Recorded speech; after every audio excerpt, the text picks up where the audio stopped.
Here's 10 iPhone mistakes that you're probably making, and stay tuned till the end because I'll give you a bonus one that is just such a battery saver that will literally double your iPhone's battery life. All right, let's get started. Now let's start off strong because everybody does exactly this. Everybody. And people think that this will actually save battery life. People think that this will make your iPhone perform better, but it's the total opposite. When you close an app, you're fully closing it, which is fine. But the problem comes when you open it again. Because the thing is, all of these apps are basically in standby mode. They're running, but they're basically in standby mode. And most of these apps, you're using them constantly. So check this out. Once you open an app that's already opened, everything's already loaded, right? But if you actually force close the app, one, it will take a longer time and it will wait for everything to load back again. So every time you open an app again after it's been closed, one, it consumes more battery life, and two, it consumes more power. So yeah, I mean, do it once in a while, but don't be that person that is closing it every single time. I know people that as soon as they use an app, they're like, all right, force close. Okay, I'm out. Don't do that. Don't be that person. The next problem that I see with a lot of people is using non-MFI certified chargers, basically not using Apple's official chargers or MFI certified charger. What an MFI certified charger means is basically it's a charger certified by Apple. All of those cables and power bricks and just anything that isn't MFI certified, it will really ruin your iPhone's battery life, battery health, and just the overall health on your iPhone. Using fake cables can also lead to charging issues and potential safety risks. So basically, when you're buying a new iPhone charger in Amazon and you see a very cheap one, sure, you can save on it now, but after a couple months, your iPhone's battery will thank me later. Tip number 3 that I see a lot of people making is just letting the iPhone sit there in sunny days. A tip that I can give you is avoid extreme heat. I see a lot of people at the beach just laying there with their iPhone right there and the sun is just like all over it.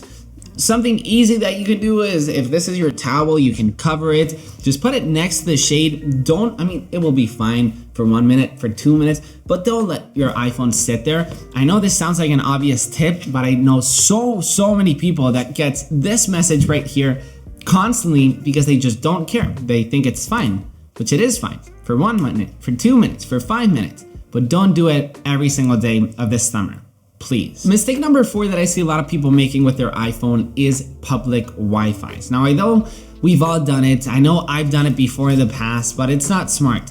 Accessing to public Wi-Fi just isn't safe, right? That's why VPNs exist. If you want to use tons of Wi-Fi's when you're traveling, I understand it, but make sure to get a good VPN. The one that I use usually is NordVPN. I can highly recommend it, but there's tons of them out there. My recommendation is just not use public Wi-Fi's at all. In case of emergency or in case you just want to use it, use a VPN, but don't just enter because people can get in and get tons of information from it. It's crazy to think about how fairly easy it is to get inside of your information once you've actually connected to a public Wi-Fi. There's a lot of shitty people out there in the world, so yeah, don't get into that creepy McDonald's Wi-Fi, please. I mean, if you want to get your info stolen, sure, go for it. But if I were you, I wouldn't. The next mistake that you're making with your iPhone is not protecting your most precious iPhone accessory, the AirPods. Meet the sponsor of today's video, the ESR Flick Lock case. It's a super durable AirPods case that is drop proof, and when I'm saying drop proof, it's drop proof. Check this out.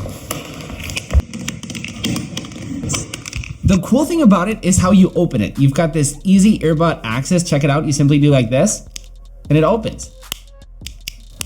I mean, come on, I can do this all day. Now you've got 630 grams of strong magnets of holding force in the back of the case to ensure a secure lock of the case with a MagSafe charger or an Apple Watch charger. I mean, putting it in a MagSafe charger, you just really feel how strong the magnets are. Here's a closer look on the design itself. You've got this carbon fiber-ish look on the top. You've got this right here so you can actually put a lanyard. You've got a tiny button so you can actually quickly access the AirPods reset button. Once again, this is the lid where you simply slide and it opens. The bottom of it is open to obviously connect it with the USB-C or lightning cable. So yeah, if you want to pick it up, links are down below in the description. Don't make your iPhone mistake to not protect your AirPods. Links in the description. Another mistake that I see a lot of people making is if you actually go inside of settings and then jump over to privacy and security, location services. I actually made an entire video on how to save battery on your iPhone. I highly recommend it. And one of the tips that I was giving you is this one right here. Make sure to go inside of location services instead of settings.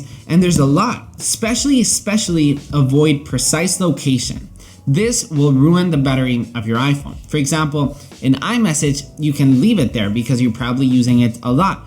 But maybe, I don't know, this thing right here, which is my robot vacuum. I don't need them to know exactly always where I am. Maybe while using the app, or maybe as next time or when I share, or just never. I don't want to give access to my robot vacuum on where I am at all times. So just go over this list, but once again, especially avoid the precise location. For example, GPS, Apple Maps, Google Maps. It's interesting for them to know your precise location so you can actually have a better experience with the app. But if not, tap never. You're welcome. And then going back to settings while we're there, tap on tracking and make sure to just go through all of these apps. All of these apps are tracking information about you. So, you know, for me, I usually always just turn everything off. I don't need anybody knowing information about me. I don't need, especially Instagram. Make sure to turn Instagram off if you don't want to share information with Instagram. I basically turn all of them off. It's really up to you if you want to help these companies, you know, steal information from you. But if I were you, I just turn it off. I mean, it's just a big mistake giving information to all these massive companies. Another mistake that I see tons of people making is having so many, hundreds and hundreds of Safari tabs open. My tip to you is one, make sure to close them. And here's a power tip. If you actually hold on the X, you can actually tap on close other tabs. This will close every single one of them just by a tap. Boom, I've now got no tabs open. So yeah, don't have like hundreds of Safari tabs open. I know you do. And if you don't, I know your mom or your dad does. So make sure to grab your mom's phone and just close all the tabs.